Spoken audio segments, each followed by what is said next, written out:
안녕하십니까. 인하대학교 경영대학 명예교수 이경환입니다. 이번 시간에는 파워순환 패러다임과 완전히 경제 5번째 주제에서 경제발전과 민간의 역할에 대해서 여러분과 함께 공부하겠습니다. 이러한 경제발전과 민간의 역할 중에서 우선 먼저 국가경제와 먼저 기업의 역할에 대해서 여러분과 함께 공부하는 시간을 갖기로 하겠습니다. 우리가 잘 알고 있는 바와 같이 기업은 가치 창출을 기반으로 이윤을 추구하는 경제 주체나 집단을 의미합니다. 여기서 말한 가치라는 것은 구매자가 선택하는 기준이나 선택된 것의 최종 목적이 된다 하는 것입니다. 자, 그렇다면은 기업의 이윤은 어디서 발생하게 되느냐 하는 것입니다. 기업의 이윤은 바로 기업이 제품이나 서비스를 생산하기 위해서는 거기에 필요한 원가가 필요합니다.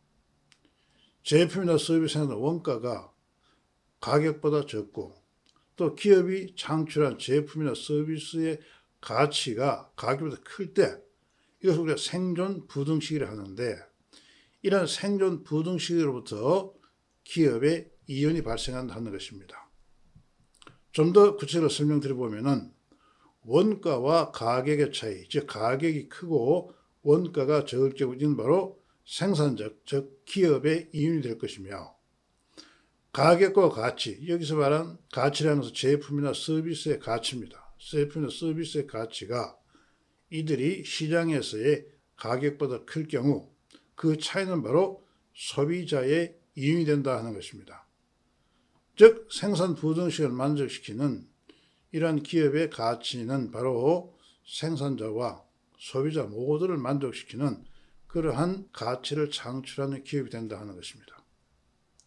이러한 가치는 우리 공급자와 기업, 유통 채널 및 구매자로 구성된 가치 사슬의 각 단계에 속한 경제 주체들의 가치 창출 프로세스부터 발생한다는 것입니다.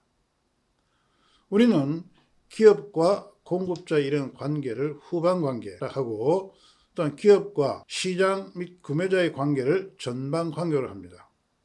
이런 전방 관계와 후방 관계를 수직적 관계라고 하며 산업군집이라는 것은 이러한 관계에 속한 기업 집단을 산업군집으로 합니다. 국가경쟁우위는 개별 기업뿐만 아니라 산업군집 수준에서 발생한다 하는 것입니다. 왜냐하면 산업군집에 속한 그 모든 구성원들은 바로 가치를 창출하는 경제 주체들로 구성되기 때문에 그렇다 하는 것입니다. 표준 경제 모델에서 고객과 공급자의 관계는 현물 시장을 통한 거래 관계이지만 이러한 것은 바로 다음과 같은 한계가 있다 하는 것입니다. 가장 좋은 구매자 공급자를 찾는 데 상당한 비용이 들고 교섭을 통한 합의에 도달하는 데 많은 노력이 듭니다. 현물 시장에서 상대방에 대해서 거의 알지 못하므로 거래자는 기회주의적 행위를 하기 쉽다 하는 것입니다. 또한 현물 시장 거래 관계는 단기적으로는 공급 비용을 최소화합니다. 그러나 이러한 구매자와 고객 관계는 장기적으로는 비용을 최소화하는 다양한 관행을 방해한다 하는 것입니다. 예를 보면은 미국의 자동차 산업은 낮은 가격에 의한 단기적 거래 관계에 의존하여 공급자와 제로섬 게임을 이야기했습니다. 공급자와 기술 개선이나 공정 개선에 관한 정보 고안이 이루어지지 않았으며 결과적으로 생산성이 저해되었다고 합니다. 이러한 미국의 자동차 산업에서의 가치 사슬이 일한 가격이 바로 1980년대에 미국의 자동차 산업의 글로벌 경쟁력을 약화시켰다고 주장하고 있습니다. 어찌됐든 간에 국가경쟁우위는 개별 기업의 경쟁력뿐만 아니라 산업군집의 특성에 의존한다 하는 것입니다. 우리는 그렇다면 이런 산업군집의 특성을 나타내는 수직적 결합과 그 산업의 경쟁 우위에 대해서 잠시 살펴볼 필요가 있습니다. 기업들 간의 수직적 결합은 거래의 일상화, 통제 능력을 높이고 정보 교류를 촉진하고 협력을 증진합니다. 따라서 수직적 결합은 바로 비용을 줄이며 능률을 높인다고 합니다. 포트의 역 같으면 글로벌 시장에서 경쟁 우위에 있는 대부분의 국가는 자국의 공급 산업에서 이러한 우위가 있다고 주장하고 있습니다. 다시 말씀드리면 경쟁 우위는 세계적 수준의 공급자와 기업자 간의 긴밀한 협력에서 발생한다고 합니다. 자국 내 경쟁적 공급자는 해외 공급자보다 경쟁 우위에 보다 유리하다고 포터가 주장하고 있습니다. 그 내용을 다시 살펴보게 되면 공급자는 기업에게 새로운 방법의 인지와 새로운 기술을 제공할 수 있는 기회를 제공합니다. 기업은 공급자의 기술적 노력에 영향을 미치고 공급자에게 실험할 수 있는 기회를 제공합니다. 기술 개발 벽규나 협조적 문제 해결은 서로 간에 보다 능률적으로 문제를 해결시키게 합니다. 공급자는 기업 간의 정보와 혁신을 전달하는 그러한 도관의 역할을 한다는 것입니다. 공급 산업의 우위는 바로 기본 생산 요소 우위에 의해서 창출될 수도 있으나 보다 중요한 것은 공급자와 구매자의 긴밀한 협력과 경쟁에 의해서 특화 요소의 지속적인 개선 혁신 노력이라 하는 것입니다. 따라서 공급과 구매자는 경쟁과 협력의 관계가 바로 국가 경쟁을 일으킨다 하는 것입니다. 그러나 이와 같은 수익적 결합이 가진 단점도 있다 하는 것입니다. 예를 보게 되면 내부 생산은 상당 수준의 고정 자본이 요구된다 하는 것입니다. 수익적 결합은 관리와 경영에 나타날 수도 있기도 하며 규모와 관련된 위험 회피 성향을 띠게 된다 하는 것입니다. 한 기업이 부품과 관련된 모든 기술에서 선도자가 되기 어렵습니다. 내부 생산에 의존만 할 경우 경쟁이 배제되어 비능률을 초래할 수도 있다 하는 것입니다. 경쟁적 압력이 없을 경우 내부의 부품 사업 부서에게 능률을 제거하기 위한 인센티브가 거의 제공할 수 없게 된다 하는 것입니다. 따라서 공급자와 구매자의 가장 효과적인 관계는 협력과 경쟁에 기초한 이런 관계라고 할 수 있습니다. 자, 그렇다면 선진국들의 이와 같은 수익적 산업에서의 공급자와 기업과 관계 어떤 관계인지를 잘 살펴보기로 하겠습니다. 먼저 우리는 스위스와 스웨덴, 독일의 산업군집의 특성에 대해서 알아보기로 하겠습니다. 먼저 스위스의 산업군집의 수준은 매우 높고 경쟁 우위는 공급자 산업에서 유래한다고 합니다. 예를 보겠습니다. 스위스의 경우 보청기 생산자들은 정밀 기술과 소형 제품을 위한 부품이나 기계에 의존하고 있으며 시계 산업과 관련 공급자들은 이러한 산업의 경쟁 우위의 원천이 되고 있다 하는 것입니다. 또한 스위스 기계류 제조자들은 인쇄물과 직물, 식품 등의 최종 제품에 대해서 우위를 제공하고 있다 하는 것입니다. 스웨덴의 경우를 보면 스웨덴의 산업 군집 간의 교류와 정보 교환은 매우 효과적이라고 알려져 있습니다. 이러한 스웨덴 예를 보게 되면 광산과 건설 장비를 취하는 에사와 드릴을 생산하는 샌드빅사는 40년 이상 마케팅과 연구 개발비 협력을 하고 있다는 것입니다. 협력을 존중하는 그런 문화가 있고 스웨덴 기업은 구매자와 공급자는 장기적 협력 관계를 유지하고 있다고 합니다. 독일의 기업은 기술 지향적이므로 공급자와 구매자 관계는 매우 장기적이다 하는 것입니다. 독일 예를 보게 되면 독일의 산업군이 흔히 지리적으로 집중되어 있고 또한 순차적으로 개발되고 있습니다. 독일 기업은 무역협회를 중심으로 조직화되어 있으며 무역협회는 연구 개발을 위해 조인트 벤처를 촉진하고 토제 제도를 상호 이끌어가고 있다 하는 것입니다. 이와 같은 선진국들의 경우를 보게 되면 산업 군집화 수준이 매우 높고 이 산업 군집화 수준이 높은 이것이 바로 이러한 해당 기업의 경쟁 우위를 창출하고 있다 하는 것이다 하는 것입니다. 또한 이태리와 일본, 프랑스의 산업 군집의 특성을 보게 되면 먼저 이탈리아 산업 군집은 관련 산업과 지원 산업으로 특정되어진다 하는 것입니다.